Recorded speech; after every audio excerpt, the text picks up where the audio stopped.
Welcome to your coaching session. I'm your coach, and here is what you need to do. As a woman in corporate America, you need a side business, a real business, just a business you do on the side, outside of your 9 to 5. It's easy to talk yourself out of it with endless excuses. I don't have time. My job pays well. I'll do it later. But deep down inside, you know that I am right. You're an ambitious, successful woman climbing the corporate ladder. And even you know that that ladder is leaning on shifty sand. It's not stable and it's not sustainable. You want more control, more income, and most importantly, more freedom. Now, the question is, so how exactly, Mandy, do I build a business? Specifically, how do I build a business without sabotaging my career? A career that I've spent years working so hard for. Don't worry. This is your strategic guide to launch a side business the right way. I'm going to be spending the next few series of videos sharing with you exactly how you can leverage your career as a foundation and not as an obstacle. I'm going to show you how to choose a business model that aligns with your skill set, your schedule, and your long term financial goals. There's no gimmicks here, there's no burnout. I'm not saying it's going to be easy, but we are going to learn how to do it without burning you out. This is going to be a clear, structured plan of action. Today is just the beginning of a whole lot of videos that will strategically teach you how to build a structured plan. In today's video, however, this is what you are going to learn. I'm going to be sharing with you the 3 business models that work very well for women in corporate America. I'm also going to be sharing how to choose one that aligns with your skills and your time. We'll move on then to talk about how to build multiple streams of rivers of income from the start. We're not waiting until we get there to start taking clear action. From the beginning, we are setting the foundation that would allow us to be able to build multiple different streams of income. By the end of this series, you will have a clear, confident plan to build your side business without risking your career or your financial security. But before we dive in, my dear, please hit the like button because it helps more ambitious women like you find my videos. It's a small task for you, but for a small YouTuber like myself, it means everything. Now,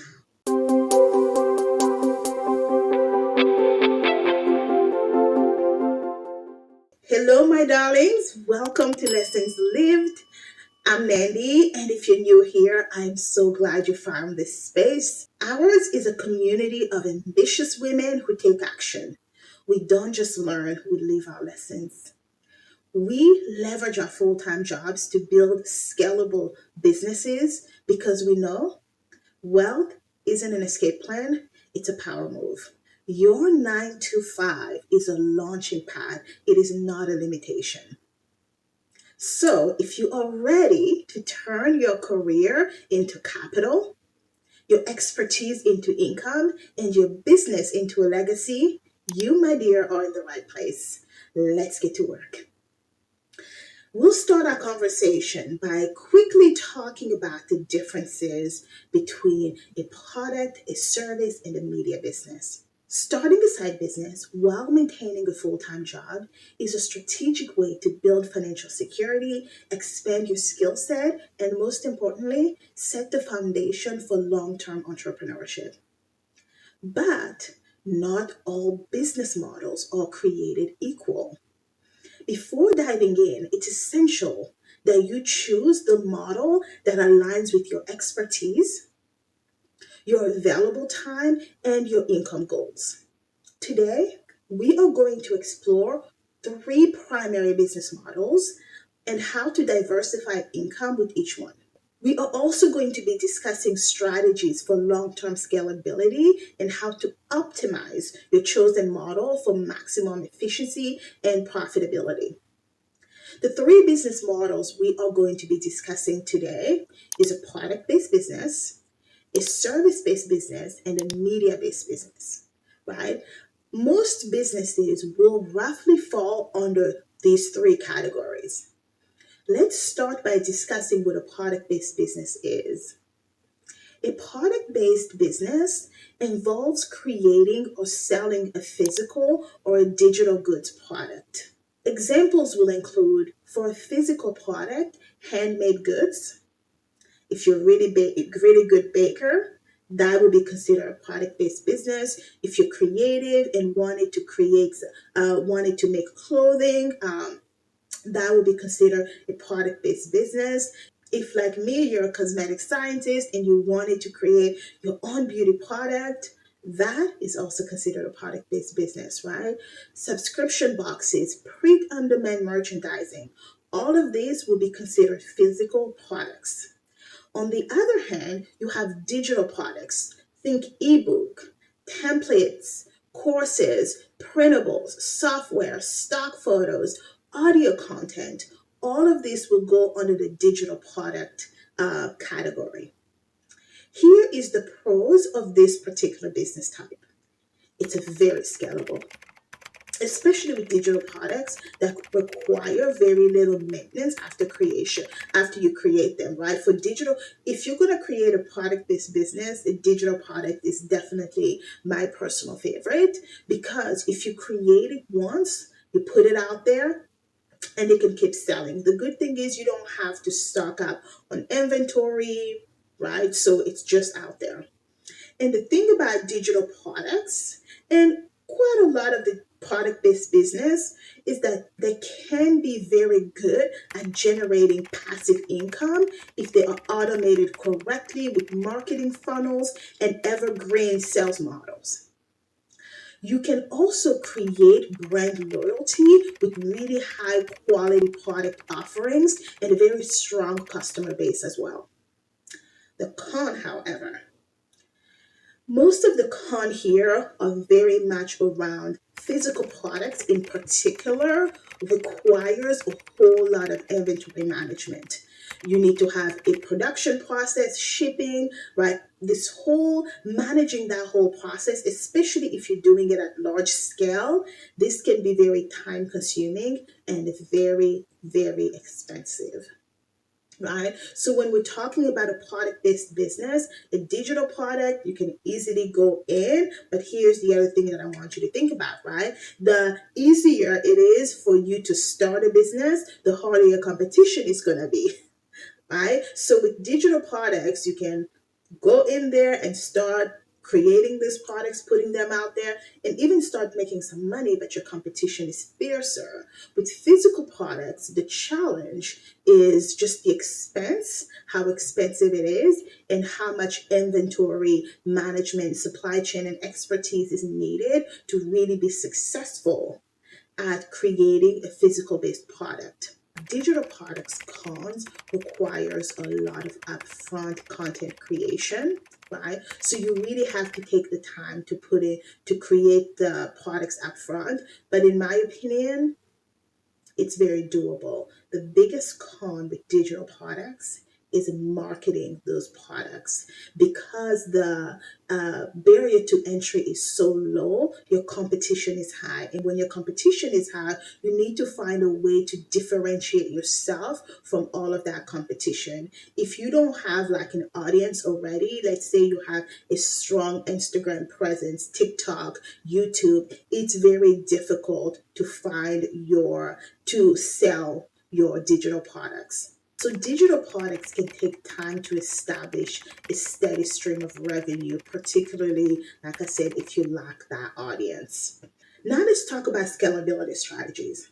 It's very important to automate the order fulfillment process by partnering. If it's, for example, digital products, there are many different websites, softwares out there that would offer you some sort of print on demand. KDP is one.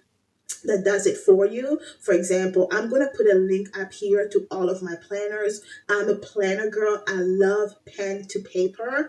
And for me, I just started creating products for myself because I love the design, right? I wake up one day and I wanted a planner that had a very specific design. I would create it and then I would send it to KDP, right? So I create the design, I send it to Amazon KDP, and what they do is manage the purchasing, the shipping, all of that. I don't ever have to think about it. But with that particular business, however, the competition is so fierce. Without an audience, I don't make a whole lot of money, but it's okay. I started sharing my planners online because I wanted very specific things. So a lot of companies, especially in the cosmetic industry, in the food industry, what we call consumer packaging good, organization will use influencers for a lot of their marketing and a lot of paid ads in order to boost brand visibility. And you can already see how that gets very expensive, right? You have to make sure you have very strong marketing budget.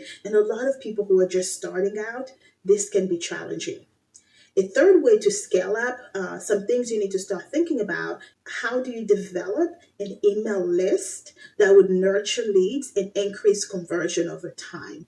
Right? So, with a product based business, the ability to make money is there, and it's actually one of the most profitable in terms of, like, if you can build a strong presence, you can really make a lot of money. But it has a lot of complexity and a higher barrier to entry, especially for physical products. The second business group that I will be talking about are service-based business.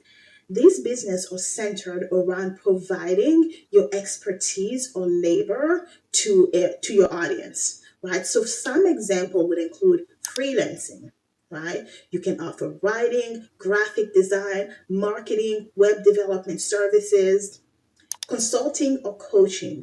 You can be a career coach. I mean, pick the industry and you can be a coach or a consultant in that industry. You can do business consulting, financial advising, fitness therapy, massage therapy, right? All of these can be lumped into this particular industry, right? Virtual assistant services, copywriting, bookkeeping. I mean, the opportunities are endless. This is where, if you examine your particular skills and expertise, where can you lend that skill and that expertise? For those of us who are in corporate America, most likely we end up moving into a consulting space. So, for example, you have been in your field in your field for 15, 20 years. You know a lot of things that a new upstarting company could use in terms of knowledge, direction, or even if they are an established company, let's say their leader and their teams are full of younger, more junior professionals, you can come in there and lend your voice and get paid for your knowledge and your expertise. So most of us moving into the consulting space tends to make sense. But we can also move into a space where we're actually offering services, right? Instead of consulting, where we're primarily offering advice, we can become service consultants. Or so, for example, if you were in project management for a very long time working for one brand, let's say you move out of project management and now you have your own agency, and in that agency you're now offering actual project management services, but for many different clients. Here are the pros of a service-based business. The startup cost is very low. Unlike a product-based business where you really need to have a lot of money to actually create the product. If it's a physical product, you need to have the funds to be able to store it, have an inventory or a warehouse. You have none of that here. So your startup cost is low, right? So you need skills, of course, but the skills for us in corporate America can come from our career. You do not need inventory, so this makes it very accessible with minimal financial investment up front. And the other pro of a service-based business is that you can have immediate cash flow because clients will typically pay you up front or on a retainer for continued service. So you could structure your services in such a way that you say 50% of the services come up front, and then every month you will pay a certain amount until the project is completed. So you get that upfront money coming to you. And also, another big pro of a service based business is high profit margins. Because you don't have a physical product, you can work from home.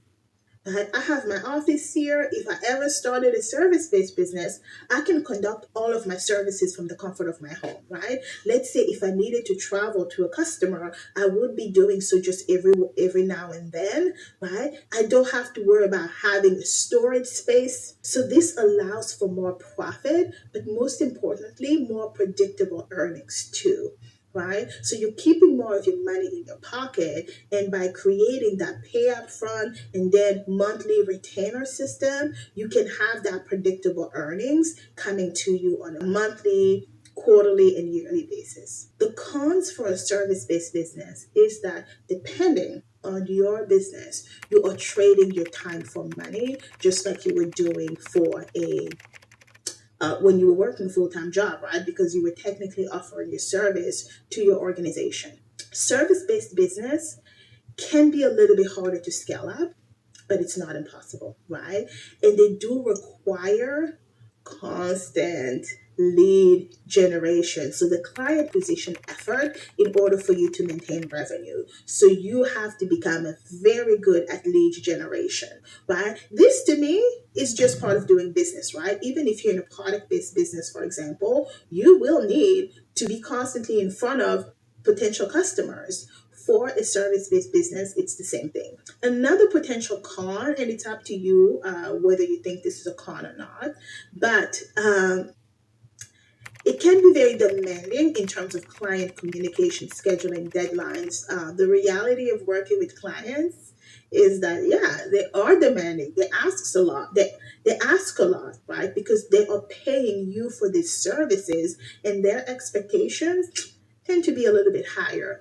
But this is why I advocate for us women in corporate America who are seasoned to move into these types of businesses, because we're not moving in blind or cold. We already have experience dealing with various types of clients and customers, so we would know most likely how to manage expectations.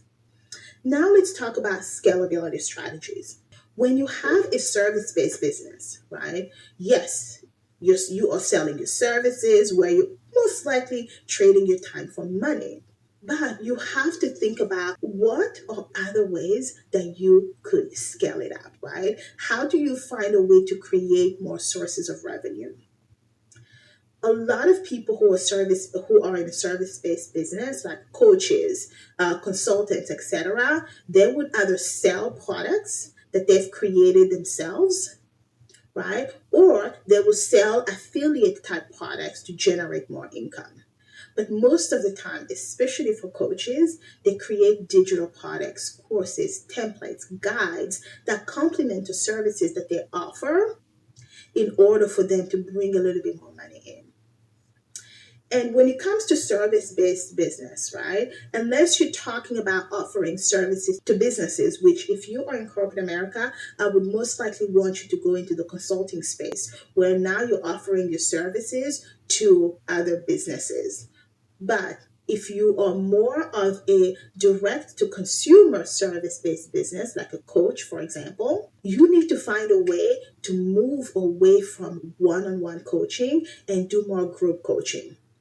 In my opinion, I prefer group coaching because not only are group coaching services more cost effective, but they give me access to a community. Now I'm connecting with other people who have the same passion, who have the same goals, and we can potentially be helping each other on that journey. So it's better for you as a coach, but it's also better for your members as well, right? So along with group coaching services, you can offer memberships. Memberships will really help to increase your revenue, reducing your time commitment and giving you that predictable income coming in. I love memberships because I like when I go into a group coaching program, right? And they have a whole lot of courses that I can learn from. Yes, YouTube has a lot that you can learn from, but YouTube is disorganized. In an academy or some sort of membership program,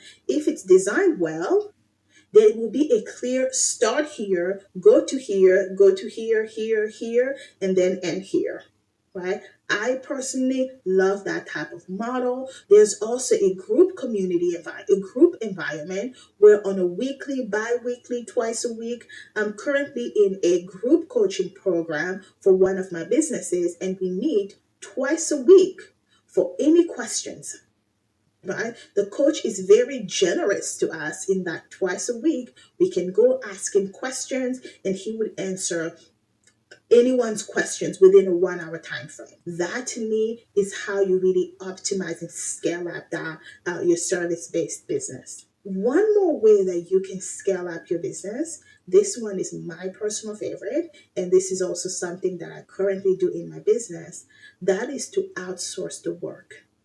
You hire contractors to expand your capacity and serve more clients. On this channel, I preach scalability. I don't want you guys, my power mavens, to go from working a full time job as an employee in someone else's company to working a full time job as an employee in your own company. I want you, as you are building this business, to start actively thinking about how you can leverage other people's time in the same way you are leveraging your 9 to 5 jobs income, right? The concept of leverage is really powerful here. So start figuring out ways to build a business that is scalable, not just by expanding your services, but also by buying back your time through outsourcing and hiring contractors. The third business that we are going to be talking about today is the media based business. This is an interesting one because this one has been completely turned on its head, my dears. A media based business involves the creation or the monetization of content, right? So think about blogging, affiliate marketing, YouTube. So with blogging and affiliate marketing, you are earning through ads, sponsorships, or commission. YouTube and podcasting, you're earning through ad revenues, sponsorship, membership, crowdfunding sources like Patreon. And then there's social media influencing, where you have brand partnerships, where you can sell digital products, where you can sell premium content subscriptions, right? All of this falls under the media based business category. I'm going to tell you, this is one of those business that, 50 years ago was very exclusive. It was dedicated to a very small group of people, but today, because of the internet, it has been significantly democratized. Almost anybody today could start a media based business. Could they actually succeed and make money off of it? But they could start. Here are the pros of this particular type of business. It can be highly passive once an audience is built. But this is one of those things where even I have to tell you that it's easier said than it is done, okay? Monetization streams can really be optimized, right? You can find a way to create websites that really optimizes the different income streams and monetization pathways. So your ability to make multiple streams of income once you've built an audience is really unique to none, in my opinion. The other pro of this particular business model is it requires very, very little upfront cost to get started. I mean, you can record with your phone. You don't need a fancy camera at all. Today's phones are top notch. You do not need a fancy camera.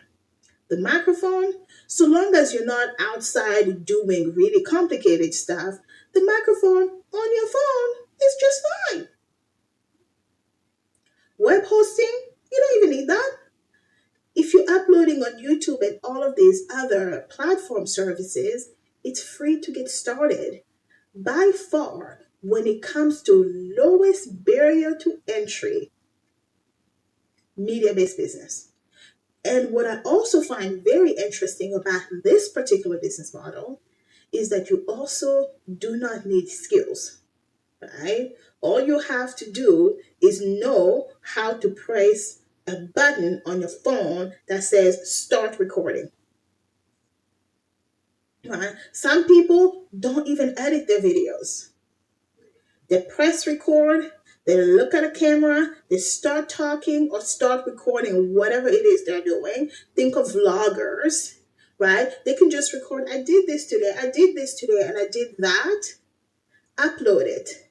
If it's entertaining enough, somebody's going to watch it and somebody will keep coming. Okay? Super easy to get started. Literally, a monkey with a dress on can start it. Here are the cons of this particular business. It takes time to build a loyal audience. You could literally be working for free for years before seeing $1 in your financial return. The revenue is inconsistent, very inconsistent, right? One day, let's say it's December, because somehow in December, people are more online and they're watching more TV, they're watching more YouTube. You could make $3,000. In January, you could make $500. It really fluctuates, right? And the other biggest con is that your success and your revenue really depends on the platform algorithm and market trends. Um, the algorithm for me, I'm like, that's the number one reason why this particular business model is very finicky. And another thing that is also a huge con is that depending on where you are hosting your content, you don't have control over that platform. They could completely cancel you at any time for any reason at all. Okay, so you could have 300,000 subscribers and something happens before you know it, they're shutting down your account and there goes your 300,000 subscribers. Okay, another con here is that it requires consistent content creation and audience engagement maintenance. And in order for you to maintain that momentum, it's one of those things where it's like you get to a point where you have to constantly be entertaining that audience. And this is why when it says that the income can be passive, I'm like, oh, I don't know how passive it can actually be, because in order, if you rely on this type of model for your income, my God, you absolutely have to make sure that you're constantly keeping your audience engaged. And this is why when you're doing a media based business, do what you love, because you have to be the one showing up in front of an audience every single day, every week, every month consistently. And if you're not consistent, that audience is not going to come back. And here is something else that's also very, very important. You can lose your audience if you decide to just shift from this into that thing. So for me, from the very beginning, I chose to be myself and to bring content that I enjoy and pray that I build an audience in a decent, timely manner. Because the truth is, if you do what you love, it might take you longer to build an audience than the person who's doing what is trendy, right? Let's say that right now the trend of the day is, I don't know, drinking from a whatever type of cup, right? Now I'm doing content on drinking from this X, Y, and Z Stanley cup or whatever, right? So when you take that approach, you might go quickly, but you may not be able to retain that audience. But audience retention is the most important part of your success in this business. Let's talk about scalable strategy for this particular business model. The most important thing you need to do to scale in this particular business, you need to batch content production in order for you to stay consistent. Let me tell you something. You will lose momentum. You will lose fire. You will lack motivation. Okay. And there's nothing that's harder than not having motivation, not having energy, but having to stand up in front of an audience to be able to speak to them with energy and excitement. It's very hard. The second pro here is that you need to find a way to monetize through diversified streams of income. The great thing about this particular business model is that if you can find your engaging audience, people who connect with you and connect with you here and here, it's a game changer.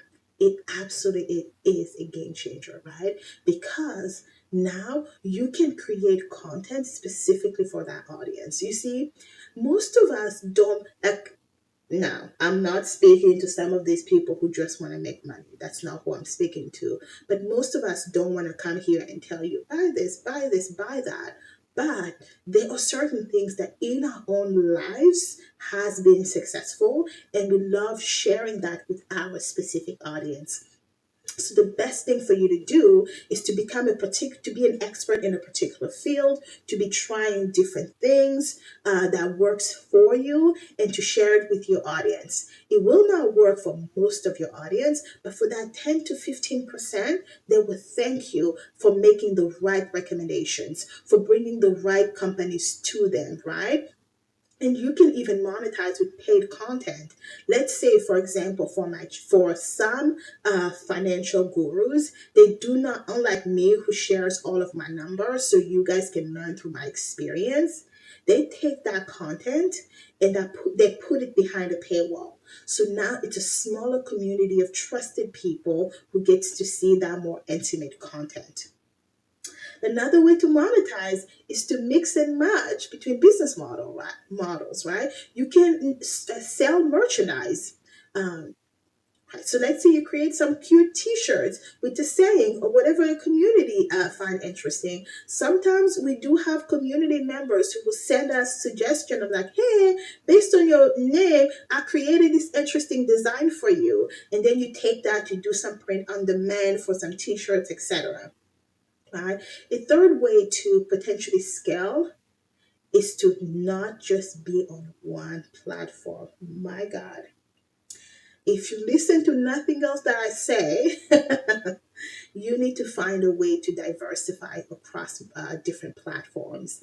Now, to be really fair, you start small, start with one platform, build that audience, and then move on to another one, build that, and then keep moving on. Right? You want many different platforms that you can build your content around. So, for example, I have a YouTube channel. But I'm also working on a website where I'm going to have blogs and I'm going to write articles, right? And for some people, they're also on TikTok, on Instagram, on Twitch, all these different things. So find a way to diversify your content, and by all means, make sure you are building an email list. An email list when you are a media based business is really important because all of these different platforms can just deplatform you anytime they want. Now, it's really important that you make sure that in any of these different businesses that you have multiple streams of income. I actually call them multiple rivers of income because a river of income is a lot of different streams, right? Out of one river of income can flow many different streams. Right?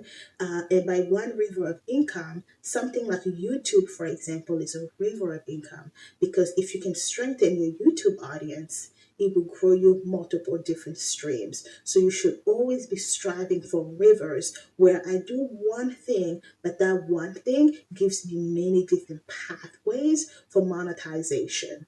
So I want you to really be thinking about diversifying your income in order to ensure long-term financial stability. Right? And here is how to build those multiple streams of income within your business model. One of the best way to ensure that you're building multiple streams of income is by using more than one business model at the time, right? So for example, if you're a product-based business, can you also offer some sort of media-based component to it, right? So for example, me, I do have digital planners and products, but I also have a media based business. With my media based business, right, I am building my YouTube channel. I'm also building my Instagram presence.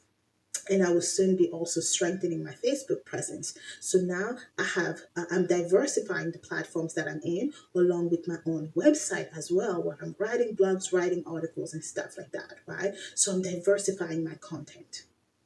Now, inside of my media based business, I do have digital products. I have planners, I have books that I sell, I have courses that I sell, right? So I'm using one media based business and I'm adding a product based business to it. And along with that, I also offer coaching.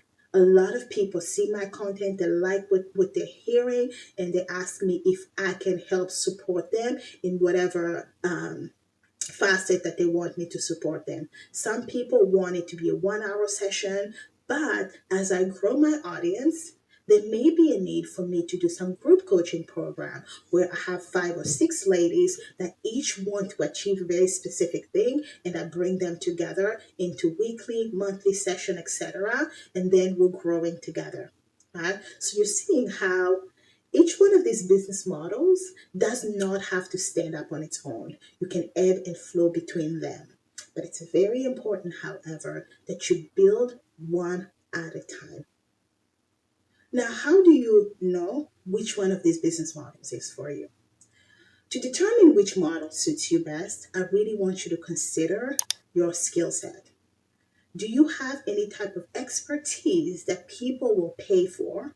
That's a service based business. Are you good at content creation?